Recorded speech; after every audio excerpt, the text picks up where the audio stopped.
I'm here today because December 26, 2021, I lost my grandson. He's gone, and once the person is gone, what do? You have to fight for what's right. In the aftermath of Uvalde last year, our children were gathered around the dinner table with us one night, and at that time our youngest was in kindergarten, and one of her older siblings, Thomas, who was in 5th grade at the time, asked us, "Mom, Dad, what do I do if there's a school shooting and the teacher takes me outside, but Elizabeth is still stuck inside the building? Do I go back in to get her? And what if the teacher says I can't go back in?" But we believe as a faith organization that we need to talk about ending gun violence because we believe that's what God wants. It's time to end violence, period. In Pennsylvania, it is reported that in the last 72 hours, there have been 9 people killed by gun violence. There have been 10 shootings in Philadelphia alone, just in the last 72 hours. Our civic leaders have failed in their obligation to protect our society, to protect our people, to protect our children. So this is not a political issue. This is not a zip code issue. This is not an ethnicity issue.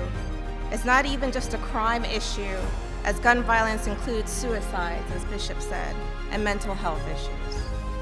This is an all hands on deck issue.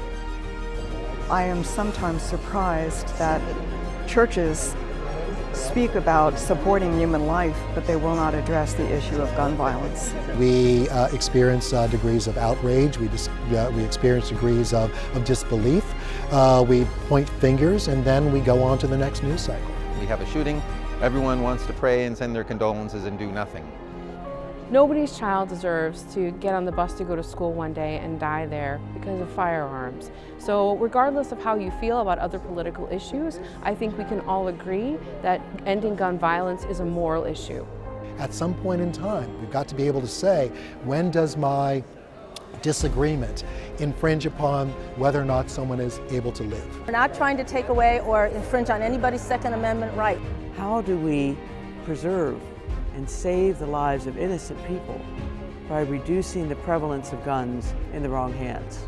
We have 4 priorities for legislation. The first is to pass the One Handgun a Month bill. Secondly, the Extreme Risk Protection Order, which will allow us to take guns away from people who are in danger of hurting themselves. Thirdly, a prohibition on the sale and possession of assault weapons and large capacity magazines. And fourthly, a prohibition on the sale of what we call ghost guns. And so we come today to implore those of you who work in this building protected as it is by metal detectors at every entrance, so that you can be safe from the epidemic of gun violence that children on the nearby streets and in the nearby schools of this city have to think about every day. We come here to implore you to begin, just to begin to fulfill your duty to protect the people of this Commonwealth. And with one voice, end gun violence now.